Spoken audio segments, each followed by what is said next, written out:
In a time when nearly everyone is wearing a mask, the Prime Minister insists he has nothing to hide.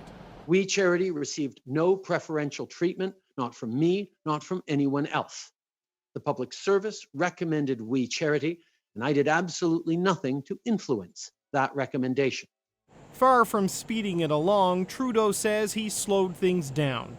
Told on May 8th that We was the only choice to run the program, he asked the civil service to take another look. I said, you know what? Let's put the brakes on it. Let's make sure that it's done absolutely everything right, because there are going to be questions because of the connections with my family on this. 2 weeks later, he says the advice from civil servants didn't change. We had to run the program, or there would be no program. Cabinet is responsible for decisions, not the public service. A major mistake was made. Someone in cabinet should be held accountable.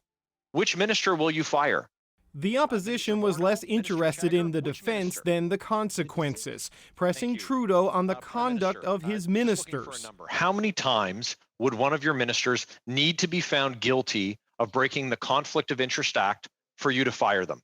On how much money we paid his family. You don't know how much your family has received from this organization, which you tried to give $500 million, really. Can I answer, Mr. Poilievre? I'm waiting. You haven't done an answer so far. Let's make this the first one. On the ties between the Liberals and the Kielburgers. The Kielburger brothers carefully cultivated their relationship with you and your brand. After you became Prime Minister, they put you on the stadium circuit. They hired your family members to the tune of $500,000. They hired the finance minister's daughter. They flew him around the world. I knew there would be questions asked because of the links to the family, but in no way was this benefiting my mother or my brother to be creating a grant program for students to volunteer in their communities right across the country. For 90 minutes, Trudeau was adamant his government did nothing improper. There was no personal benefit, no real conflict of interest, just a perception of one that he failed to properly manage. Yes, in hindsight, I should have recused myself, and perhaps that the program would be delivering for students right across the country right now. But he didn't, and it's not. The Prime Minister says this was a choice between we or nothing. They chose we, and so far, student volunteers have nothing. David Cochran, CBC News, Ottawa. All right, so let's bring in Chief Political Correspondent Rosemary Barton on all this. Rosie, such a long day. What really stood out for you, though, in the Prime Minister's testimony?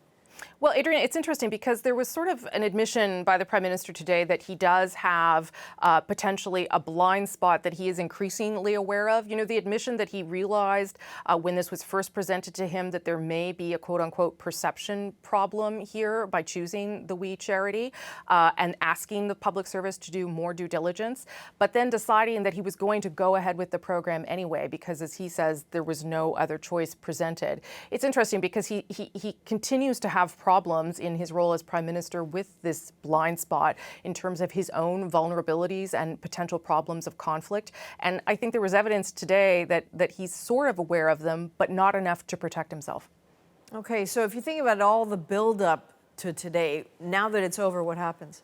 Well, the Conservative Party, the opposition parties are going to try very hard to try and keep this alive, trying to get further testimony from further witnesses in front of the committee. The drip, drip, drip of this, they think, will probably, they hope, continue to do damage to the Prime Minister and to the government. The Ethics Commissioner continues his investigation. The Prime Minister, though, is going to take a couple of down weeks. He's going to take a couple of weeks of holidays, so that will sort of take him out of the spotlight.